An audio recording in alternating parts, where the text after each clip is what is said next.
Coach, wanted to ask you about Monique. I mean, it's not often that a rookie has to guard two all WNBA guards in back-to-back games. Just curious what you thought of her presence defensively tonight.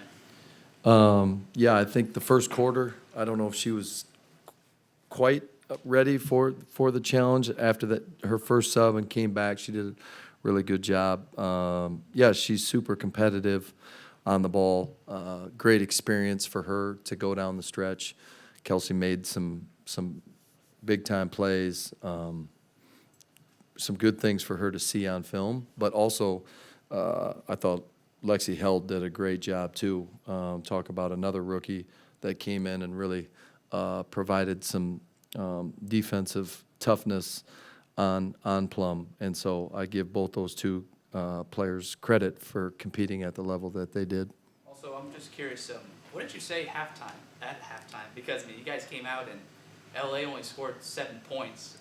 Was there anything special you said that sort of? I think it was probably more what AT said. I don't know if I could probably repeat those. The coaches weren't in there at that time, but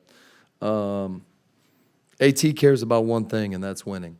And she wants to do it with toughness and grit, and that's something that we all want. And she's going to hold us to a certain standard. So for us to come out and play defense the way we did in that third, it's kind of disappointing that we gave up 33 in the fourth. I think for about 6.5 minutes, 7 minutes, we did a pretty good job in that fourth, and then they got hot. But yeah, AT set the tone. Everyone really stepped up, and we created some turnovers and got out, and that's the kind of Mercury basketball we want to play.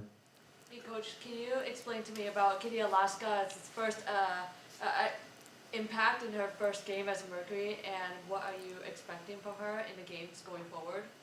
Yeah, the plan wasn't to play her as much as I did tonight. She just came off a long season in Europe, and but she kept telling me she could play. She was ready for whatever minutes were in front of her. As you guys can see, she's a shooter. She's a sniper. That's why we're excited about her. She's going to give our really good players space, and she knows how to play. She's got good positional size. She did all that tonight with not even really knowing what we're doing as far as the sets go. So I give her a lot of credit, and the team that helped her.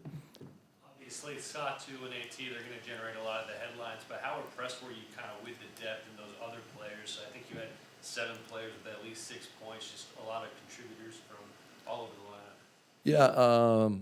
Yeah, that's coming into the season. That was the hope, right? You never really know until you get here. There's probably a couple players on our roster right now that when camp started, I didn't know if they'd be here, and they've stepped up to the challenge.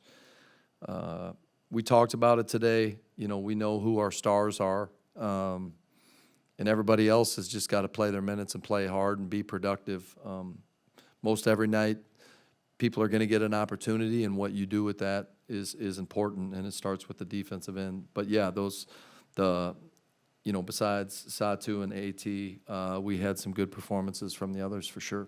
Coach, to be edged on the boards, 37 to 33, what made Azurá Stevens so effective and dominant that you couldn't stop her inside and getting those 17 boards you got? Well, I think some of it was we missed too many shots. 16 of them were defensive rebounds. But yeah, I didn't know she had 17 in the game. She had a really good game.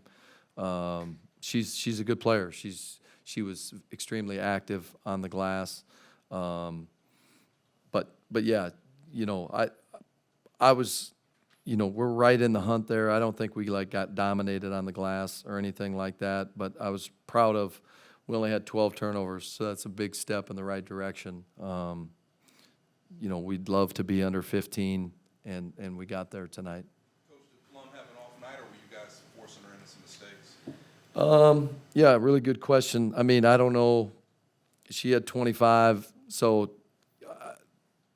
I thought we did a pretty good job, to be honest. I thought in the first half she got some good looks.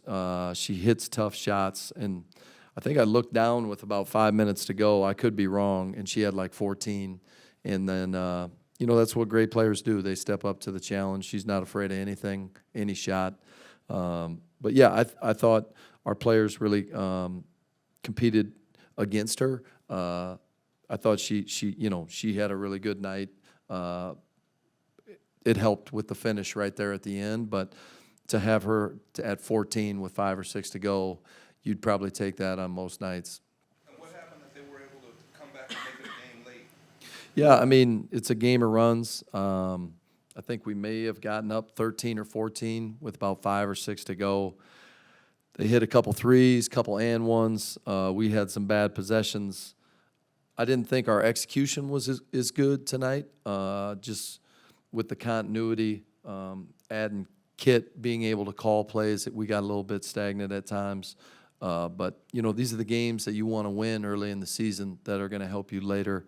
The West, you know, this is a tough league, and there's a lot of good teams. And so to be 2-0 without Ka and without Mac, like I give our group a bunch of credit.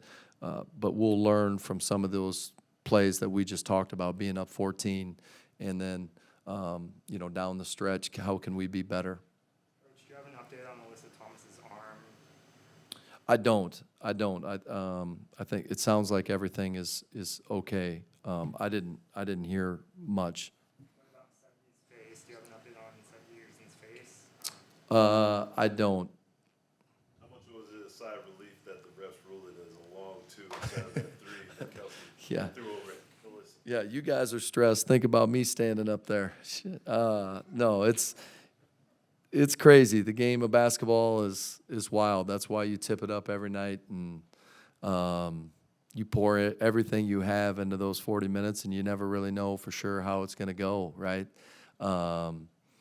Yeah, I wouldn't be smiling here if that was going the other way, but that's the game of basketball. I know it's only been 2 games, but what have you been most impressed about with the team so far? I was really happy with, like, we had to go through some adversity tonight. I thought game 1, for whatever reason, you know, we got up 10 or 12 against Seattle, and they would cut it to 8, and then we'd push it back to 14. And, you know, this is a new group, and how we respond to situations. I thought LA did a good job as far as, like, changing up the matchups against AT.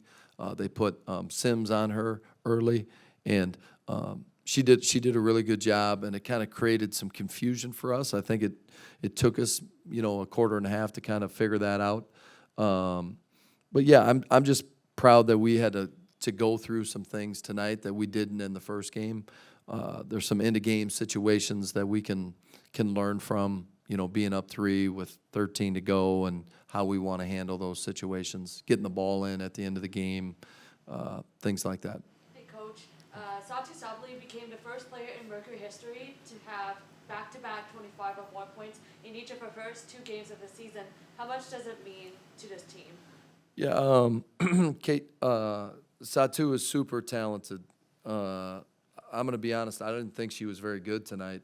And if you were to ask her, I bet she'll tell you the same thing. But even when she's not at her best, she can still find 25, which is pretty impressive. I think there's better basketball ahead for her. You know, she got to the free throw line, which always helps.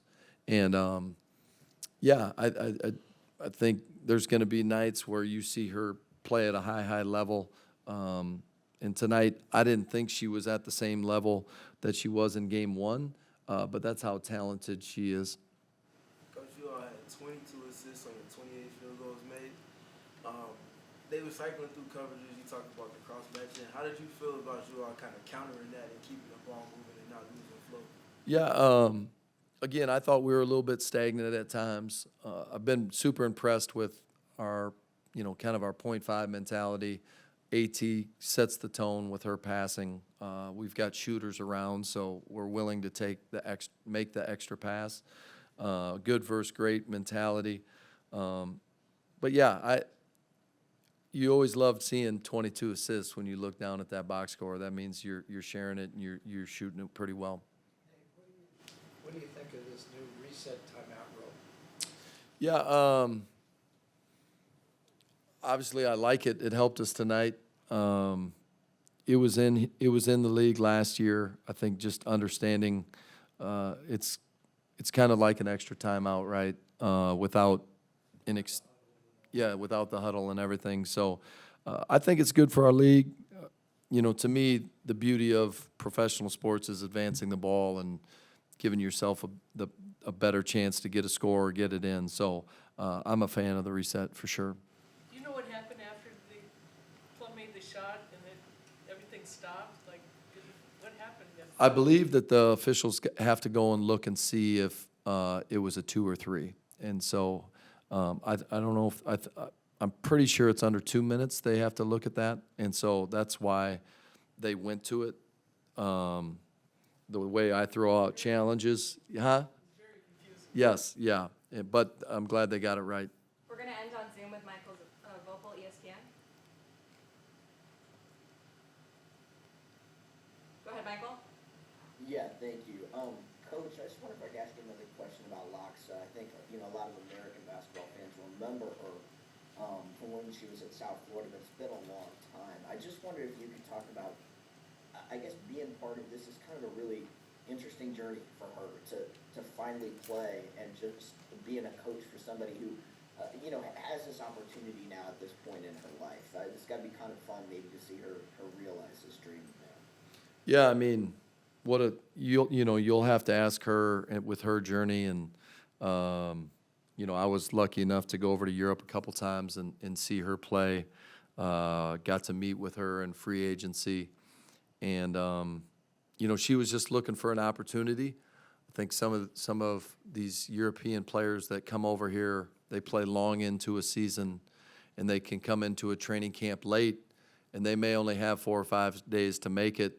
Part of her thing was like, I want to go somewhere that I know I'm going to at least be on the team to give it a real shot. And so, obviously, we value shooting. She's got great positional size.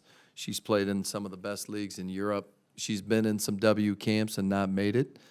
So I'm happy for her. I'm really happy for her. It's her birthday today. She's been smiling a ton the last 3 days since she's been here. I think she's excited about our organization and our team and our vibe and what we're trying to be.